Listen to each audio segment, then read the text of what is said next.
Good morning. We are a little bit late, but those of you who will bear with us will also be perhaps thrilled to know that we are able to continue 10 minutes longer than expected. I will introduce the panel to you. As mentioned, I'm the human rights lawyer and Secretary General for Föreningen Ordfront, the Swedish Human Rights and Democracy Movement. And to my far right, your left, is Mr. Andrea Rocca, who's Deputy Director at Frontline Defenders. It's a leading international NGO working on the protection of human rights defenders at risk. And he will talk a little bit more about his work later on.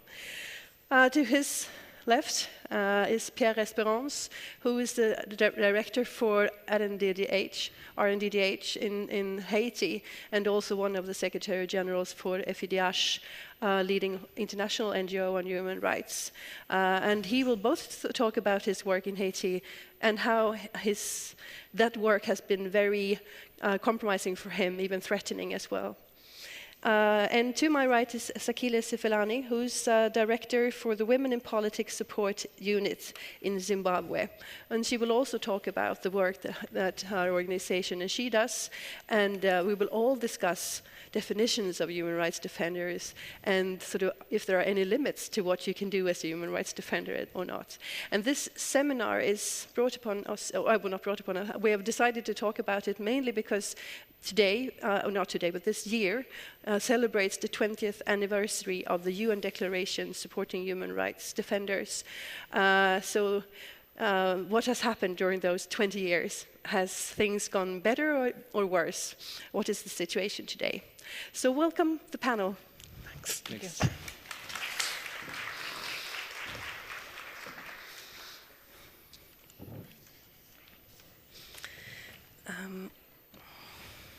Yes, to get back to that question I mentioned right before, Andrea, this is a discussion and a seminar about human rights defenders. Can you tell us what defines a human rights defender? Yes, and good morning, everyone. I suppose the short answer is that it is about doing something for human rights. There is, I think, this idea when you talk about human rights defenders that we're talking about lawyers or we're talking only about people that work professionally in human rights in a big NGO. And the important thing to say to me is that that's not the case. And anyone can be a human rights defender. There was a long discussion during the negotiation of the UN Declaration about the definition.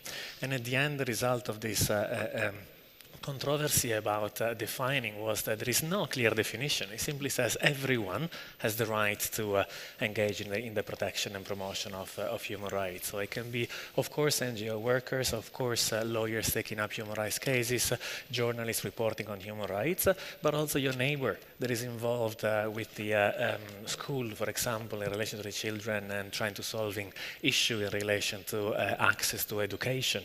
Anyone that in any capacity, even occasionally, is raising issues that are related to human rights. That falls very clearly under definition. And that's not my personal view. Also, the expert of the UN that is appointed to oversee, I suppose, implementation of the declaration very clearly say that everyone can be a defender. So even civil servants sometimes can be a human rights defender? Oh, absolutely. I mean, we have frontline defenders, we have supported sometimes judges or even prison officials that often are on the other side of, if there may be violations and there may be perpetrators, but they're actually exposing violations and taking a stance to defend the human rights of prisoners. And for that reason, if they are targeted, well, they are entitled to support from the various mechanisms that exist to support defenders.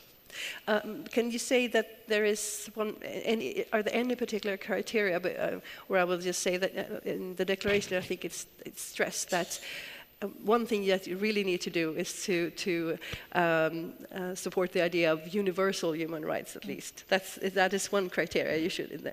Yes, indeed, it is. Well, it is a declaration for the advancement of universally recognized human rights. I mean, I think it's also okay to be frank and acknowledge the defender, since everyone can be a defender. It means all of us, anyone in society, and we all come with our biases. So it is, I think, a right thing to do to admit that even within the human rights movement, sometimes you see discrimination. You see discrimination against women defenders, so against LGBTI defenders within the human rights movement in many countries. So in that sense, it's certainly aspirational that everyone should believe in the in universal human rights for all. Another criteria that is spelled out is peaceful action. So the declaration says we are all entitled to be engaged in human rights as long as we are using peaceful and not violent means. So if there is a use of violence, which of course in some contexts can be a tricky issue in terms of definition, because there are sometimes protests that may turn violent, that technically put the person outside of the framework of the UN declaration. Yeah, we'll get back to similar question later on of the sort of legal actions and things like that. But just to clarify, why is it particularly important for states? Why is this declaration there in place? Why is it important to protect the rights of human rights defenders, or rather than any other activists like environmental activists or things like that? Why was this declaration so important for states to sign on to and to respect? Well, first let me say, you mentioned environmental. They are all included in the definition. So it's human rights really in an equally broad way, meaning anti-corruption activists, environmental activists, anyone doing anything that is related to, and of course the protection of the environment is very clearly related to the enjoyment of human rights as well. Why it is important? Well, because this is where change happens. Change doesn't come from the outside. If you see any country where there has been big change, even difficult countries, even recently in Ethiopia, where they have released now political prisoners, and the government seemed to be opening up slightly to the work of civil society, it is because there were at least 2 years of protracted protest organized by civil society. Of course, Arab Spring ended badly in many countries, but at least there is one example in Tunisia of hope. It was a movement coming from for the grassroots, certainly was not coming from the outside. And this is really why it is important to protect anyone engaged in human rights, because they are really the agent of change. They will bring social change and social justice in society. And helps the states to also stand by their obligations, in a sense. They don't always like to be, but yes. Yeah, but there are many human rights defenders facing daily threats, and there are many obstacles to their work. Despite this declaration, is it possible at all to give some kind of overall picture of the current situation when it comes to human rights defenders? What do you see in your organization? What are the main threats today, would you say? Well, I suppose comparing to 20 years ago, of course, on one hand, certain ways of targeting defenders continue. There is still very much physical targeting. We've seen, in fact, in the last few years, an increase in the number of killings of defenders, in particular in Latin America and the Philippines, that account for 80% of the total number of killings of defenders in 6 countries, 5 in Latin America, 1 in the Philippines. We documented 280 of these killings in 16, over 300 last year, and the count, which is still provisional for this year, is it will reach over 350. And this has always been there, of course, the physical targeting, the privation of liberty, the use of arrest. I think what has changed now in the last 20 years, if we compare to back then, is, a number of things. Social media, of course, they're a formidable tool for mobilization, but they're also a formidable tool for surveillance and monitoring of what the human rights movement is doing. The role of business enterprises, non-state actors generally, but in particular business enterprises have been involved in the violation and attacks against human rights defenders and civil society in many countries, especially where there is opposition to big development projects, construction of dams or mining operations, and what is the responsibility of businesses. The fact that repression is coming home, I would say home as in, if I think about my home country, Italy, and certainly Western Europe, we've seen an increase in Poland, in Hungary. Countries that were traditionally supportive of human rights abroad become weaker in their foreign policy in support of civil society in third countries, but also they are adopting the very same rhetoric against civil society domestically, not just in relation to migration, but a number of different issues. And of course laws trying to curtail the work of defenders, and in particular I think in the last well, it's been there for long, but in particular in the last 5 years, an acceleration on laws targeting funding. And of course, if you're an independent group, critical of the government, you can't access domestic funding in many countries. Your only source of revenues is going for international fundings. And if that's prohibited or subject to government approval, then of course it's very difficult to operate. We have two prominent human rights defenders with us here, Sakile and Pierre. To give the audience a view of the work your organizations do, can you tell us a little bit about your work in your organization, Sakile? Thank you. Our organization is called Women in Politics Support Unit. It's a feminist resource base based in Harare, and it works in the 10 provinces of the country. We provide support and we provide engagement spaces for women to engage publicly, but also for women to engage in political affairs. So we have a strong focus on women's political participation, which means we work a lot on governance issues. We work with a lot with political parties, 17 political parties in this last election. And we work in trying to influence those spaces and those processes so that you can have, better quality rights or realization of rights for women out there generally. So that's the work that we do. But what that does is that it puts women at the intersection when women are trying to focus on getting on with the business of their lives, women are put at the intersection of the government, of state policies, of electoral processes, of a governance architecture that sometimes is not responsive or open enough to respond to what women are trying to do. And so it doesn't just negatively impact on issues of securing gender equality. It begins to show up the democratic deficiencies that you have. It begins to show the collapse of your governance architecture and the gaps that are there. And so women are forced to not just do what they want to do, but they now also have to be involved in fixing structural problems that are a lot bigger than what they set out to do. And how do they meet that kind of challenge? I mean, your organization obviously, I think, supports them, but does it mean that some women, it gets too much because they want to work for one thing and then they suddenly they're part of a whole system trying to change? Yes, I mean, one of the things that I deeply admire about women, at least the women that we work with and the women in the communities that we work in, I deeply admire the ability of women to extend themselves, to do things that they didn't wake up in the morning planning on doing that, but they do it because they want to get somewhere.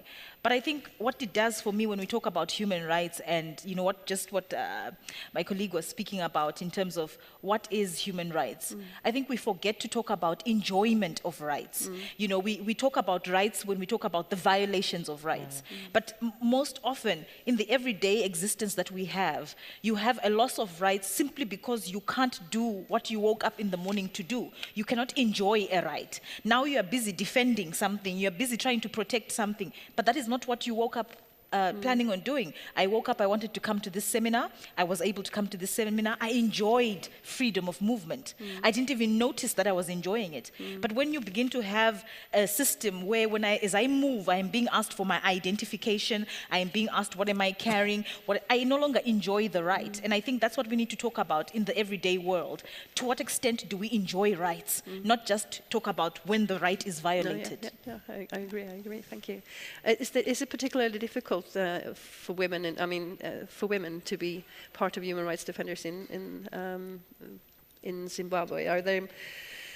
Can you tell us a little bit more about obstacles for women's organization in Zimbabwe? I think one of the obstacles is in people understanding. I mean, when I'm sitting here, I'm 1 out of 3. I think that just speaks to the story of the defense of human rights. Often rights, even within the rights discourse, it's conceived in a very patriarchal way. So which rights matter? Which are the rights that are core rights? And even the perspective, we often, when you're in the human rights sector, people say, how many times have you been arrested? How many times have you gone to jail? How many times have you been, abused? And if I'm a woman, how many times have I been raped or sexually abused? But I think for me, that's where we begin to lose the stories of women's struggles, the stories of women who simply struggle to be able to leave their homes sometimes and to be able to say, I want to go to this community meeting because this community meeting has got something to do with, my children's schooling or my access to water and things like that. And so when you look at the women that we work with, you will find that a lot of their battles at community level are on simple things, things we don't pay attention to. Trying to access contraceptives, trying to access, water, trying to access, better pasture for their animals that they look after, or just agricultural inputs, fertilizer, seed, and suddenly they are pitched in a battle, with the political elite and the economic elite, and that's not what they intended to do. And when we begin to perceive how to support them or how to engage, sometimes we lose the influence or the struggles of women because our eyes are completely different. But there are a lot about the economic, social, and cultural rights and this is something, Pierre, that you've been working on in your organization, even though you're a man, on women's rights and women's economic and social rights in Haiti. Can you relate to what Sakila just said when it regards Haiti? Well, good morning, everyone. My name is Pierre Espérance. I'm from Haiti. I'm very happy to be in my second lovely country, Sweden, because in 1999 I was shot in my country because of my work, and I came here to do my physiotherapy. Amnesty in Sweden and Swedish NGO Foundation helped me to come here, and I spent at least 3 months in Sweden. Well, I work for a human rights organization whose name RNDDH, a National Human Rights Defense Network. I am also the General Secretary of FIDH. My organization in Haiti, what we do a lot of training for grassroots organization. We educate people about their rights, and also training in the school for students. We do a lot of monitoring on the key state institutions. We have to fight every day against corruption and impunity in my country because of absence of the rule of law. We work very close with women organization and also organization who work on LGBTI. Working on human rights in Haiti is not easy. It's very difficult. Every day you have to fight against corruption and impunity. We don't really have our judiciary system doesn't work. We have a judiciary system for people who have money and power. They can buy justice. Well, your question? No, my question was, thank you so much for that. You can tell us a little bit more about your work, but and I know that you do work a lot on your organization on women's rights, in particular economic and social rights, and the right for women even to have make their own living. And so, can you tell us a little bit about that? Well, my organization work close to the women organization because in Haiti we have a lot of rape and violence against women, and we work very close, and at least there are 5 women organizations. We work together whenever there is a case, and we work and bring the case to the judiciary system, but it's not easy to get the result because of the lack of the key state institution, and the institution they are very polarized. Like when people who have money and power who have been involved who are involved in human rights violation, there is no punishment for them because they protect by the impunity and corruption, and they can buy judiciary system. And in Haiti, you also meet other obstacles than you have the gangs, the criminal gangs you mentioned, and also the UN. Can you tell us a little bit about that? Because actually women have been targeted as abused by UN military in Haiti. Well, in 2003 to 2004, Haiti had a big political crisis, and there were a UN mission in Haiti with a lot of military and civilian, and many UN members were involved in rape and also human rights violation. We didn't get any support from Haitian government to force UN to take their responsibility, and that's why we didn't have any success with the case we bring to the judiciary system, even in the US or in Haiti. So you were more or less lawless when it comes to, the women were lawless when it comes to the abuses? Yeah, but the UN mission spent, I think about, they came in 2004 and they left Haiti 2017. And they spent a lot of money, more than $1 million a day, but there is no result. And, well, they came to help Haiti to improve the key state institutions like police, judiciary system, prison, but no result. Do you see anything like from international community, any obstacles to the work, human rights work in Zimbabwe, something similar? Not abuses, but obstacles to the work you do? Or is it? I think in Zimbabwe, if people know the story of Zimbabwe, we were, 38 years under the leadership of Robert Mugabe and ZANU-PF, the political party that was in charge. And what we have right now is an international community that is very excited about Robert Mugabe not being there anymore and wanting to engage with Zimbabwe from that perspective, which is a good thing because I think all countries should not be left to be isolated.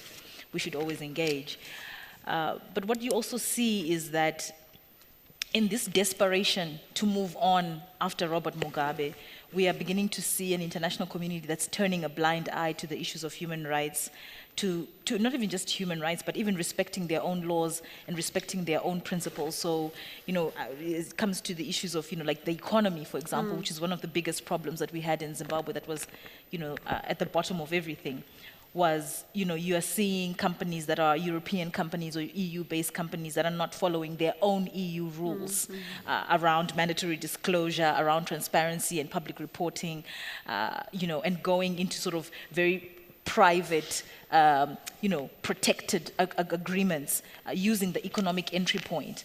And what you're seeing is citizens being left alone, communities being abandoned. So there is no solidarity. There is no respect for the law, on an international scale, but there's also that failure to respect the law on an international scale has got an incredible impact on a local level because it means that your own country is involved in violating your rights locally and all the way to internationally. And that begins to create an environment where in the future, you're not building a solid base for today. You're going to have problems 2-3 years down the line. And then people will say, oh, it's because, your country is corrupt. It's not because our country is corrupt. It's because you are complicit in breaking your own rules. And the corruption is around things like, illicit financial flows, which both the perpetrator or the companies that don't respect this want to be involved in, and also your political elite that doesn't want to be involved in that. And if you are taking a product like mine, you're taking something like a mineral out of a community, you know, that mine is drilling wells. Those wells are reducing the amount of water available. All of a sudden, I now need to go to my village and spend 3 hours collecting water when my grandmother used to take 15 minutes. And my right to water is gone. Yes, I can't even... So those are the kinds of things that we are seeing. Yeah. Yeah. Andrea, do you want to comment on that? Is there something that you are bringing attention to in your organization? In terms of the role of business, yeah, I mean, absolutely. I think there is really, and you can see clearly these double standards. On one hand, saying, of course, human rights are, I'm talking about governments now from the West, pushing and criticizing others. On the other hand, when you're talking about multinational enterprises that are based in their own country with operations outside, then of course there is reluctance to address that. And you can see clearly with the position of all EU member states in the negotiation of the hopefully a new binding treaty, just a draft for the moment, on the human rights obligation of transnational enterprises, which the EU object to and is against. And you see it also in how certain issues are raised and others are not raised, depending on where they happen and the type of relationship that they have with those countries. Now we're talking about Saudi Arabia and Khashoggi, rightly so, because it's an absolutely awful thing, but let's not forget what happened maybe a month before when the Canadian government criticized Saudi Arabia and they reacted in an extremely strong way, and the EU was absolutely silent. It was very important in that case to actually not be silent, because this is what happens. They try to do something and see if there is any reaction. If there is no reaction, then they know that they can object to any criticism of their records. And it is since the conference in Vienna in 1993 that it is universally agreed, that the human rights situation inside any country is not only an issue of domestic affairs. Criticism by the outside is something legitimate, and some countries, in that case Saudi Arabia, was trying basically to object to that, and they interrupted even economic cooperation with Canada, and many other countries were silent. And so there is indeed, it's a double role, of course, and this is not to say that they don't play a positive role, because we also see every day in many of the cases that we support, we approximately we support about 2,000 human rights defenders a year who are at risk.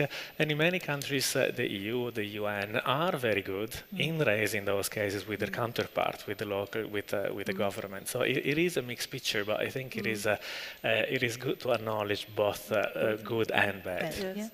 But Pierre, if I can ask you, because there has been a massive presence of international NGOs in Haiti, in particular after the earthquake in 2010, but it didn't really work very, very well, even though there might be some, many organizations wanted to do good, but how did it really end up? Did actually any of that kind of support reach the Haitian people? Well, it didn't work very well, because immediately after the earthquake, many organizations and countries came in Haiti to support Haitian people.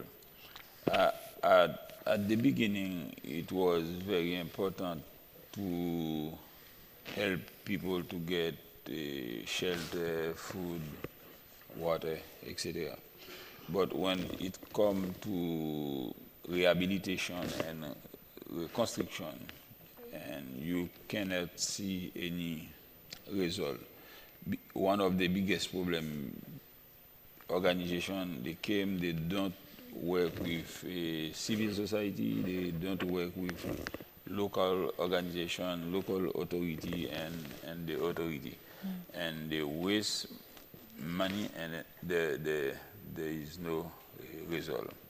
If you go back to in Haiti, most of the houses were collapsed by the hurricane, and then you will not be able to see any reconstruction.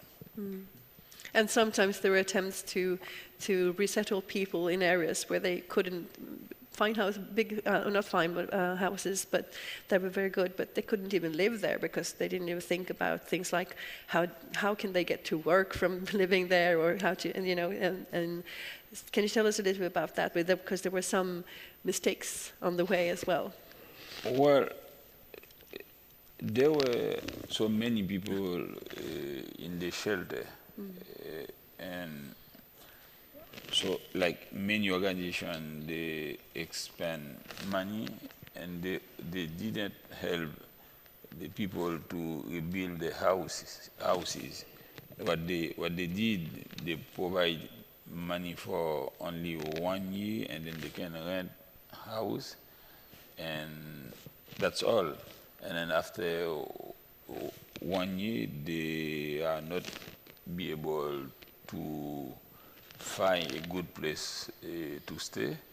And also, at the beginning, the government tried to, or started to build a few houses for the victim, but without any infrastructure, no school, no water, no work, and then and people can go to live there.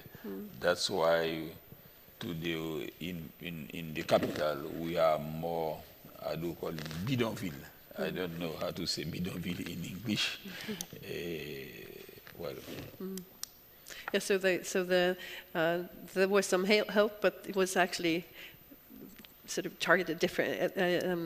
There were many mistakes, and it was not on a long term. It was only there to show off and say that we helped Haiti, but they're not really helping them at all, the Haitian people at all, in that sense.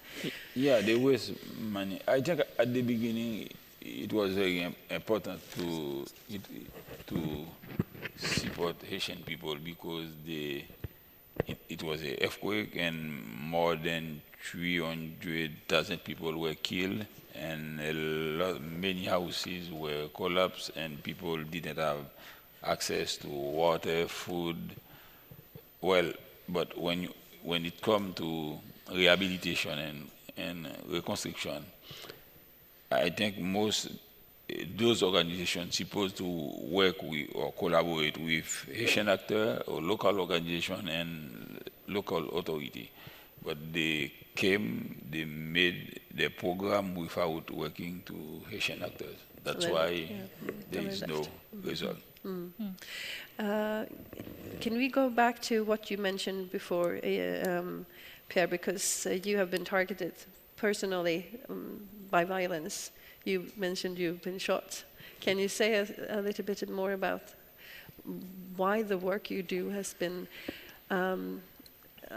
thought as so dangerous for the sort of sitting government or the president or whoever who is threatening you, that they actually shot you? Can you tell us about, because there is a very difficult political situation in Haiti, but can you tell us a little bit about what happened in? Well, I don't really want to talk about myself. When I started, I mentioned what happened with me in 1999 because I came here to do physical therapy, and many Swedish people helped me to recover. Well, because of the absence of the law in Haiti, I will say in Haiti we don't have a rule of law.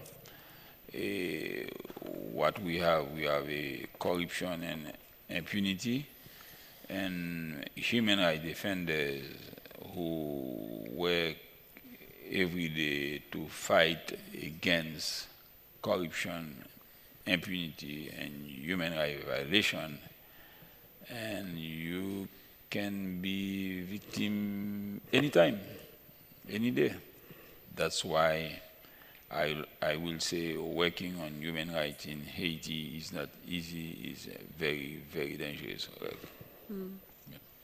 In your country, do you think in Zimbabwe, what is the situation there? I mean, do you risk, as a women's organization, you mentioned all the other obstacles that are there as well, of course, but is it dangerous to be a human rights defender in Zimbabwe? I think I think it's been fairly dangerous to be a human rights defender in Zimbabwe. And I think currently, right now, it's a very funny time, because we are, I'm sure everyone is aware that in November 2017, there was a coup, non-coup, military-assisted intervention. And we have a high level of militarization of our society. In terms of the state entities and sort of your government departments and things like that. And we also, of course, had the very famous post-election violence that resulted in quite a lot of deaths, which is why there's a commission of inquiry right now. But during this period, and perhaps in the few months going ahead, we have a situation where there's a high level of insecurity. People don't know what is going to happen to them. They don't know what action is okay, what is not okay, what is going to be high risk, what is low risk. And whilst all of this is going on, there's also the environment where we're living in, where we actually have a lot of abuse of rights in the everyday, in the everyday rights. For example, we have a highly informalized, because we've had an economic collapse over the past 20 years, a lot of people don't have formal jobs. A lot of people have got informal jobs. They grow their fruit and vegetables, they try to sell their vegetables. And because you have a government that's trying to clean Zimbabwe so that it can be open to business, you can't be seen to have informal traders all over the cities. And so what you have is you have the police who do random inspections. They just they just stop you and they ask you to open your bag. If they find 2-3 bottles of water, maybe you sell water and already you're going to be arrested. And it's not flagged, it's not seen as a high level, a high risk intervention, but literally those are the kinds of everyday violations that are all over the city, or rather in the capital city, but also in all sort of the major 7 cities that we have. So there's a loss of rights every day. And secondly, because Zimbabwe is trying to go into a transition, it's not yet in a transition, but it's, the idea is that Zimbabwe should go into a transition. The second thing that we have is the erosion of rights through economic policies. And I feel quite strongly that as we talk about human rights in the world, sometimes we don't talk enough about the tax policies and the economic policies that essentially allow and facilitate for a loss of rights. We take so many things for granted. We feel that it's okay to pay for certain services. It doesn't matter how much you're paying. It can be a very small amount of money, it can be a lot of money. But if you're paying for water, what if you decide to increase that water? What if you start having scarce water? What if you start having water wars?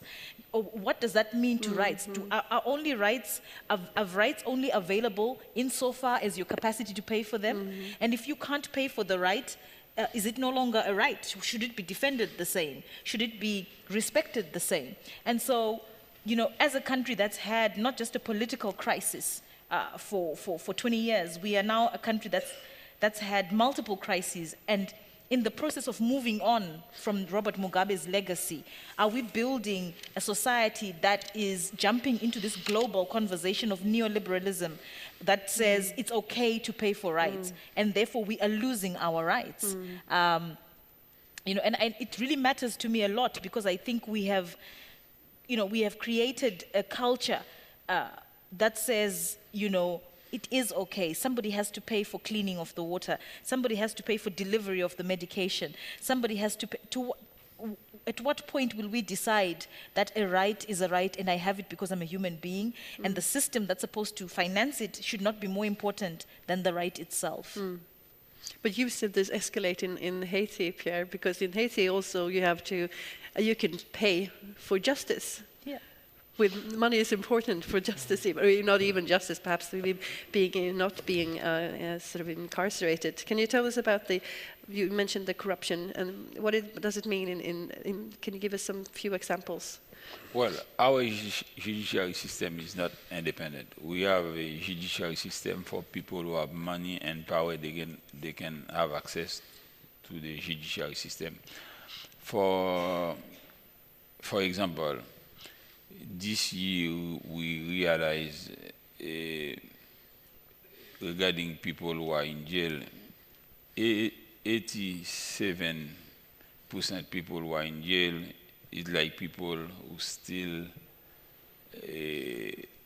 cell phone, goat, chair, etc. But those who steal money, who have been in drug traffic or kidnapping, when they go in jail, they go in jail for a while, like it could be 1 week, 2 weeks. After that, they can buy judiciary system. That's why I say in Haiti, we don't have a rule of law. A judiciary system and key state institutions, they are very weak and very polarized. Talking about law, you mentioned before, Andrea, that a human rights defender cannot use violence in a sense. Can a human rights defender break the law? Well, it certainly happens. I mean, I think it's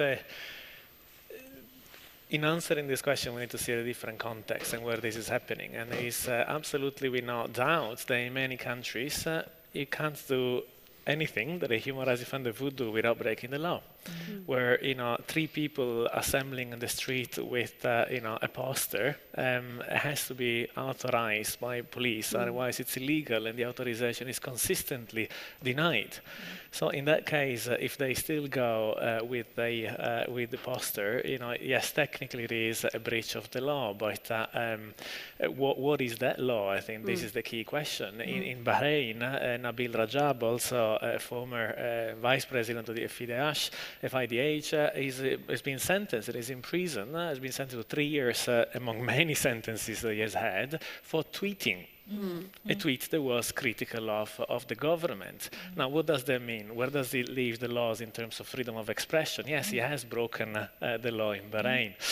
So I think it's important to think about all that in addressing that question, because the law then has to be in compliance with international human rights law. And this is our framework, and where we judge and assess situations, deciding where we should assist or not. It was one of the big issues that came up during the negotiations of the UN Declaration on Human Rights Defenders, and I keep referring to it because it is the 20th anniversary, and it's a big anniversary.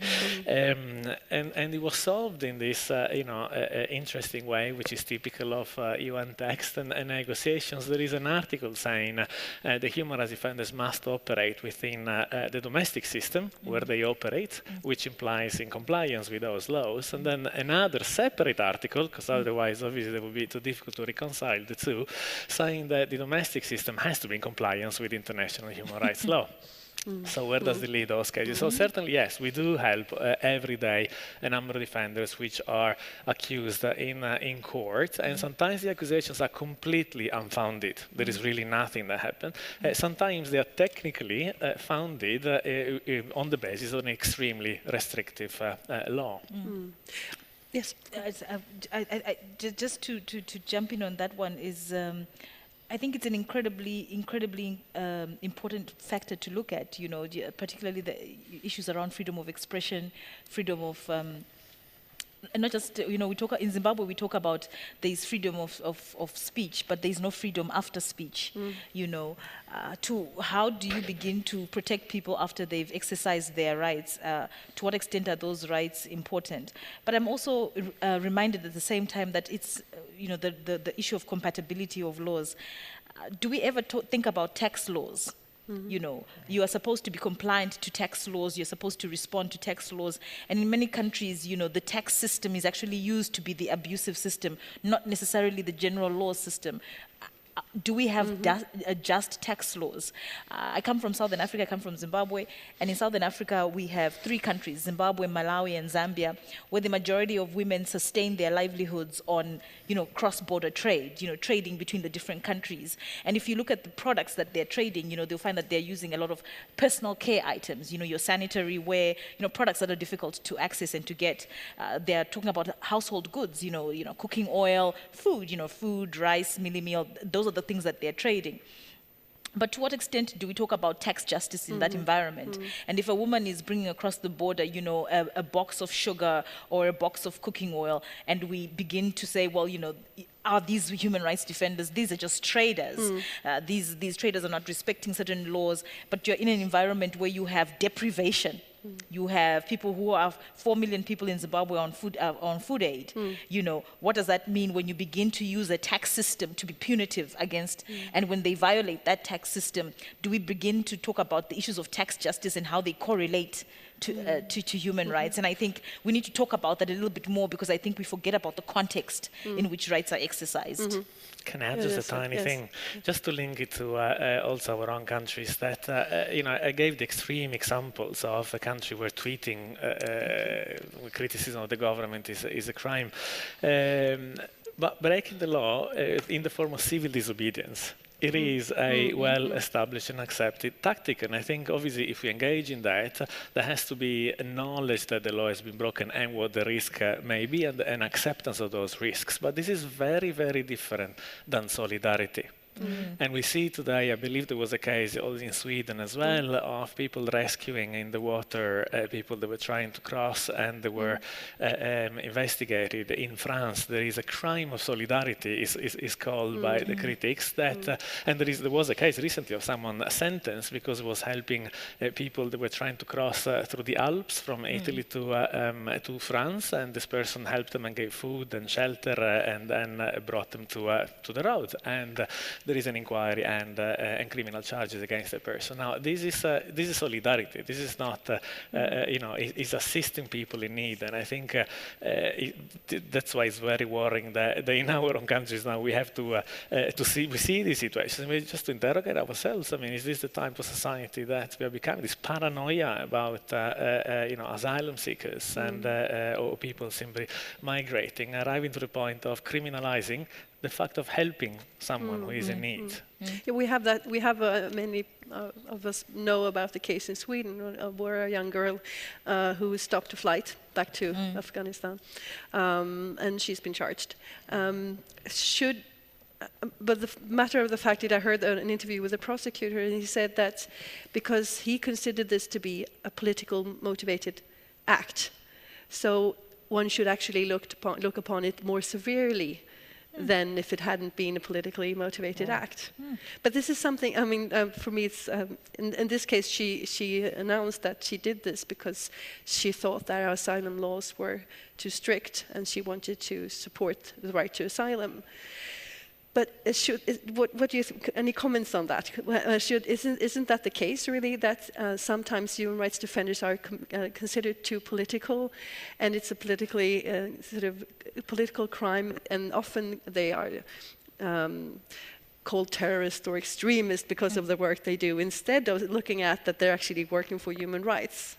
Do you want to? This is very common, isn't it? This is political. In many of course, you know, what does mean political? You know, broadly speaking, well, any engagement in the public sphere is political. So of course it is. I mean, I don't have the details. I mean, I saw the interview, the video of the woman on the plane there, but I haven't looked into the case, and I'm not familiar with the asylum system here either to say if it is you know, a too strict or not, and if that case was considered appropriately or not. But it's. I mean, in that case, I suppose we do know that there are areas where they are heavily protected or secured, and there will be consequences. So I think an example in Ireland is Shannon Airport used, which is an Irish airport on the western coast, but it's used by US planes on their way to war zones. And there are activists that jump across the fence and go on the runway. Now, that's also breaking the law. They do that, and this was to the point that I was making about civil disobedience, knowing that they are breaking the law, knowing that the police will arrive and they might be charged. So there is an acceptance of the risk, and we don't know anything about the woman that did this on the plane. But if you talk about it in a more general way, should a human rights defender, if they say that we are doing this to defend the rights of in this case, asylum seekers, and it is a clearly sort of human rights sort of act, should that be considered in the court of law, according to the declaration or to international law? Should actually that be a more lenient punishment because of it, or should, in this case, they actually certainly not an aggravating circumstance, as you said, the prosecutor has approached it. I mean, obviously, I'm biased in that, and I would say more lenient, but certainly not as an aggravating circumstance. But I think that he has. I think it goes beyond that because he has achieved the purpose. that act has created certainly debate internationally. I don't know in Sweden, but I hope as well in Sweden. But certainly it has created discussion internationally, and maybe a review or looking into the particular case or the asylum case, hopefully. And if it achieves that. It achieves the purpose. Now, on a personal level, that person may face consequences, and this goes back to what you were saying at the beginning. It is sometimes that there may be some risks linked to taking these strong actions. I think we also need to talk about, the purpose of human rights is to transform society. What is the transformative agenda of those acts? What is the purpose for those acts? And what is the response to your state and your state policies to those acts? Above and beyond that, the idea of human rights defense, yes, it can be done by anyone, but the courts of law are supposed to protect. Do we have enough activist judges sitting in our different judiciaries? Do we have people who are sitting within the access to justice system who are thinking more about transformative ways of looking at processes? If we don't talk about everyone's role to respect human rights, including the role of the judiciary to play its role in transforming societies, we're going to create an environment where everyone goes to do these transformative, these acts of defense or promotion, and the guys who are supposed to be the redress or the protectors, the legal protectors of the rights, will draw us backwards, So how would Nelson Mandela have survived, if we didn't have that kind of thinking? We need to talk about the role of the judiciary cannot in this century continue to be, let's wait and see. Pierre, do you want to comment on that? Well, I think even the judges are not progressive, but I think what they need, they should understand the law and also international law who protect the right of the people, especially like UN instrument and regional instrument. But usually they don't understand the law, even the law in the country or the constitution, and that's why they usually violate the right of people, and also they don't really take a good decision. Yeah. Now the time is up, but we're a little bit late, as I said, so we will have time for if there are any questions from the audience. Is there a microphone somewhere, perhaps? Or comments? Oh, yeah. Or comments, yes. Sorry. Comments or questions? Yes, there's one. Please state could you give us your name and then your question? Okay, thank you very much, Bilge Yabancı. I am a researcher at Stockholm University. Thank you very much for the panel. And well, we talked a lot about the perils, and obviously it is not limited to Haiti or Zimbabwe, and we know that their physical human rights defenders are attacked physically or they are violated. And this, in the end, choosing selectively specific human rights defenders in each and every country aims to intimidate in general to the society, right? To intimidate and then prevent them from seeking to be human rights defenders in general within their own professions or within their own lives. And I would like to hear a bit more about what can be done about it. I mean, examples or creative ways of, circumventing all these legal and discretionary barriers in each and every country. And because I think if you leave us with this pessimistic picture, it will be really, might be violating the right to pursuit of happiness of the audience. So thank you. Can you help us to be more cheerful? Happy, yes. Happy. Andrea, you can tell us a bit, because that was also one of my final questions, the work your organization do, and then Pierre you can comment. Pierre wants to comment first, perhaps. Yeah, very short. I think that's why we create network, and then we work together with other organization, international organization. And also, that's why today we have a lot of organization who work with human rights defend them and they try to protect them whenever they have problems. But I think what we have to continue to do, it's like we are not supposed to isolate ourselves. We need to work, to collaborate, to be in network with other organizations in the world. Yeah. Okay, I think another useful thing to do is we always look at social media in all the negative ways, but I think let's also use social media for useful things. Let's retweet or like, stories of solidarity or stories of courage. Let's not allow social media to just be a space for negativity and let's also participate in those platforms in support and in solidarity for our networks, for the different places and processes, because it does have an impact. Just raising your voice, just what you like is so different from what you don't even like, so let's do that a bit more.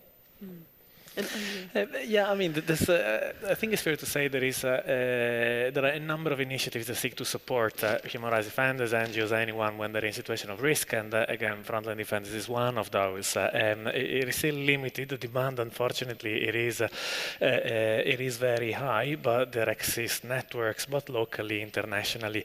I mean, there's a number of strategies to pick the example of funding that is more and more restricted. There are creative strategies being used. Some groups have started to establish a legal entity in a neighboring country and then to channel through funding through that. And not government donors, I suppose, have more stricter rules of operation, but certainly private foundations, philanthropic foundations that fund human rights work have been, or some of them at least, have been very open and receptive to a bit of creativity in trying to maintain support for the human rights movement and NGOs in countries where laws are very restrictive of funding.